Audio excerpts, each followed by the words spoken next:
Hello student, this is the last video of class 8 history chapter 10 the nation 60 years on। तो हम इस chapter 10 है इसका ये लास्ट वीडियो है हिस्ट्री की बुक का।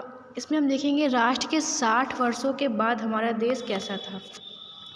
On 15 August 2007, India celebrated 60 years of its existence as a free nation. How well has the country done in this time, and to what extent has it fulfilled two ideals set out in the Constitution?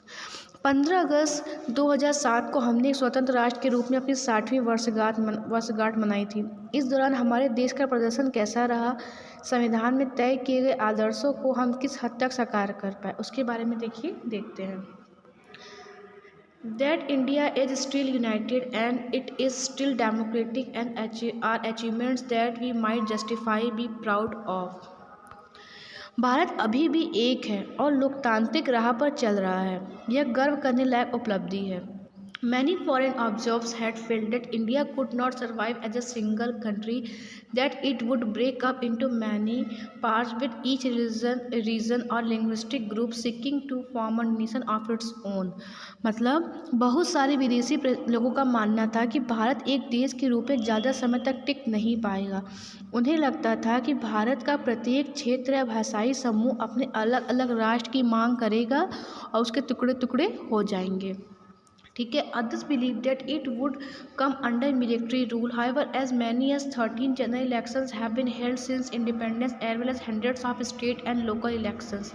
यहाँ पे ये था कि और लोगों का कहना था कि कुछ विशेषज्ञों को लगता था कि भारत सैनिक शासन के कब्जे में आ जाएगा, कब्जे में आ जाएगा, परंतु ये सारी आशंकाएं निर्मूल साबित हुई, मतलब कि ये सक्सेस नहीं हुई।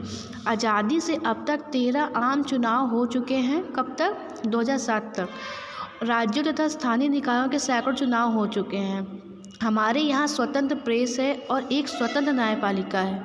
इसके अलावा यहाँ के लोगों की भाषाई विविधता या धार्मिक विविधता भी राष्ट्रीय एकता की राह में रुकावट नहीं बन पाई। मतलब यहाँ पे ये बता रहा है कि जिस तरीके से भाषा के अनुसार लोगों की यहाँ विविधता जो देखी गई और धर्म के अनुसार विविधता देखी गई कि अलग अलग धर्म के लोग हैं, अलग अलग भाषा बोलने वाले लोग हैं, उसके बावजूद भी यहाँ पे राष्ट्रीय एकता ही बनी रही। कभी ये चीज़ें यहाँ रुकावट नहीं पैदा कर पाई। ठीक है। फिर यहाँ पे है on the other hand deep divisions persist despite constitutional guarantee the untouchables और as they are now referred to the Dalits face violence and discriminations। In many parts of rural India, they are not allowed access to water sources, temples, parks and other public places। ये कह रहा है, परंतु दूसरी ओर यह भी सच है कि आज भी हमारे देश में गहरे मतभेद बने हुए हैं। संवैधानिक गारंटियों के बावजूद अछूत समुदाय या जिन्हें अब दलित कहा जाता है आज भी हिंसा और भेदभाव से जूझ रहे हैं। ओके। फिर यहाँ पे क्या है कि ग्रामीण भारत के बहुत सारे भागों में अभी भी वे साझा वे एक अमीर और गरीब या जो अनटचेबल्स है जो दलित हैं वो एक वाटर सोर्स का यूज़ नहीं कर सकते। मंदिरों में जाना अलाउ नहीं है उनको, एक साथ मैदानों में जाना मैदान खेलने के लिए अलाउ नहीं है, और सार्वजनिक जगहों का इस्तेमाल करना का उनको अलाउ भी नहीं दिया गया है। लोगों की आपस में ही ये धारणा है, संविधान में ऐसा कुछ भी नहीं है। ठीक है।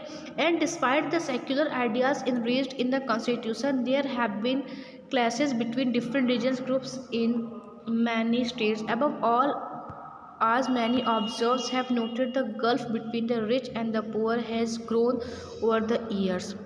यहाँ पे है कि संविधान में दिए गए धर्मनिरपेक्ष आदर्शों के बावजूद बहुत सारे राज्यों में विभिन्न धार्मिक समूहों के बीच कई बार टकराव हो चुके हैं, और सबसे परेशानी की बात यह है कि इस बीच अमीर और गरीब का फासला लगातार बढ़ता गया।